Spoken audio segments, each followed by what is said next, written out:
Ваа тэгтэг.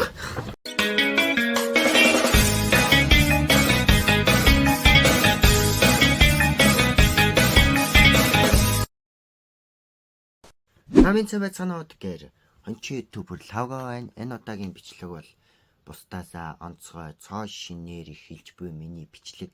Та нар анзаарч явуулгаасаа би нүдний шилтэй болсон байгаа. Яг яагаад нүдний шилтэй болсон бэ гэдэг талаар би энэ удаагийн бичлэгээрээ та бүхэнд хүргэж ерөнхийдөө санамж маягийн тиймэрхүү зүйл хүргэхээр бэлдсэн ч гэжтэй ер нь хэлэхээр энэ хүү бичлэгийг хийж гин. Тэгээд бичлэг эхлэх өмнө лайка дараад тэгээд subscribe дарахаа битгий мартаарай. Тэгээд дуустал нь үзээрэй. За угуулдаж өхөр холтлоо яг яагаад нүдний шилтэй болсон бэ гэдгээ тайлбарлая бас дээрсэн би жоохон ханиаттай байгаа шүү заяа. Гэтэ утасны цанаас бол халдахгүй хөө тэр гайг баг.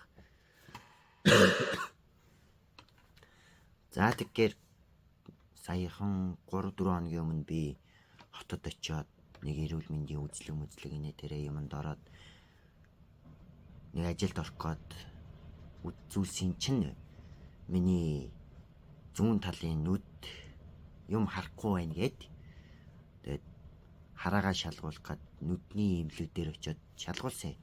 Тэгсэн чинь миний зүүн талын нүд маань нэг бүхэл 50 буюу ерөнхийдөө яг 100% харах зүйлээс яг 30% нь хараад байна гэд. Тэгээд зүүн нүд чинь бараг сохрох чинь гэсэн тийм амар мэдээ юм чинь хэлсэн. Гэтэ нүдний шилтэй боллоо.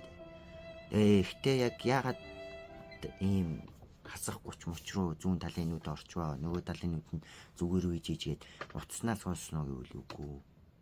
Гэтэ баг зэрэг болсон ч гэж мэдгүй. Ямар ч тач миний зүүн талын нүдэнд тохиолдсон зүйл бол залхуу нүд буюу нэг англи нэршлийн биеийн дээр харах чи би одоохондоо сайн мэдэхгүй байна. Нэг тийм нэршилтэй тийм өвчин гэх юм уу?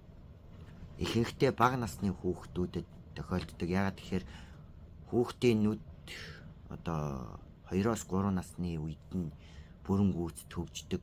Тэгэрээ үеэс нь хойшоо ерөнхийдөө нүдний эмч тарааг нь шалгуулахгүй бол одоо нүдний залхуу гэдэг зүйл нь яаж үүсдэг вэ гэхээр одоо хоёр нүдээр зэрэг харж байгаа ч гэсэн нэг талын нүд нь одоо илүү их ажиллаад одоо тархинд илүү их мэдээлэл өгöd ангууд нөгөө талын нүд нь ингээд ажиллахаа болоод ингээд ер нь юм харахаа болоод яваандаа ингээд хасах хормоор руу орох юм бол юм харахаа болоод юм нэг пюригийн нүд чиг юм цав цагаан юм харахгүй нүдтэй болно. Тэгээ бүтцэн эрүүл мөртлөө ингээд юм харахгүй.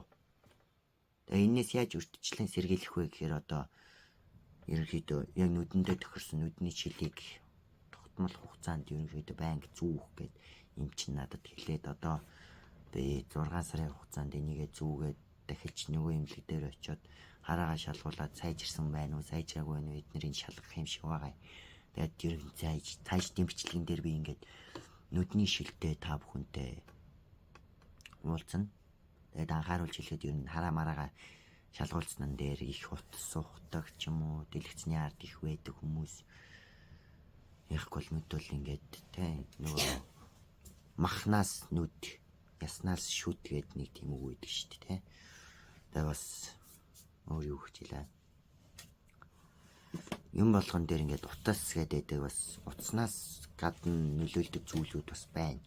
Одоо хялраас, малраас гэдэг одоо энэ хажуугаар явуулчих бах тийм зүйлүүдээс болж нүдний залхуу буюу залхуу нүд үүсдэгэ гэдэг юм чинь тайлбарлсан. Тэгээ ямар ч тааш дараагийн бичлэгүүдээр би ингээд нүдний шилтэй бас дээрээс нь та нарын хүсэж байгаа 10 хэдэн минутын бичлэгийг оруулахын тулд би 7 хоногт нэг юм уу 2-7 хоногт нэг бичлэг хийх боломжтой. Тийм 10 хэдэн минут 20 хэдэн минутны бичлэг хийхэд бол харин тэр бичлэг орохгүй хугацаанд яг би зүгээр хальт тийм 5-6 минутны 2-3 минутны бичлэгийг бол өөрөө оруулаад явна. Ямар ч тач шин би одоо ингээд та бүхэнтэй цаашдын хончин лого YouTube channel гац нүдний шилт болсноо тий. Ер нь нүдэ хайрлаарай юм байна. Бивиндээ хайртай бишээ. Өөрийнхөө биеийг хайрлаарай. Эрүүл мэндийн үзлэхэд хамрагдаарай юм байна. Тэгвэл хайн гэдэг ерөөсөө би зүгээр хонч ингээ яваад идэг дотроосоо ямар нэг өвчнөд болцсон байхыг үгүйсэхгүй те над чиг юм нүдний залхуу ч юм уу хараа модсон байхыг үгүйсэхгүй. Одоо нэг нүдээр харах нэг өөр, одоо ингээ хоёр нүдээр харах нэг өөр те. Тийм болохоор ерөөдөө хараагаа шалгуулаарай л гэж хэлье. Энэ удаагийн бичлэг бол ерөнхийдөө нэг иймэрхүү тайлбар маягийн бичлэг болчлоо. Тэгээд дараагийн бичлэгүүдээс бол нөгөө сонирхолтой бичлэгүүдээ хийн. Тэгээд бичлэг таалагдсан бол лайка дараад тэгээд subscribe дараагүй сууг үзээд байдаг бол subscribe-а дараад намайг дэмжээрэй. Тэгээ миний бас social өөр бусад платформуд миний YouTube-ийн линкүүд дээр байгаа. Тэгээд удахгүй хэдүүлээ 20,000 болох гэж чинь тэр үед бас гоё бичлэг оруулна. Ямар бичлэг вэ гэвэл би яаж бичлэг хийдгээ ерөнхийдөө 20,000 спешиал видео дээр оруулах гэж байгаа. Тэгээд өдрөөс өдөрт нэмэгдэж байгаа. Та нартаа баярлаа. Би улам цаашаа бичлэгүүдээ хийгээд явах болно. Тэгээд баяртай. Энэ удаагийн бичлэгийг нүрээ дуслаа. Баяртай.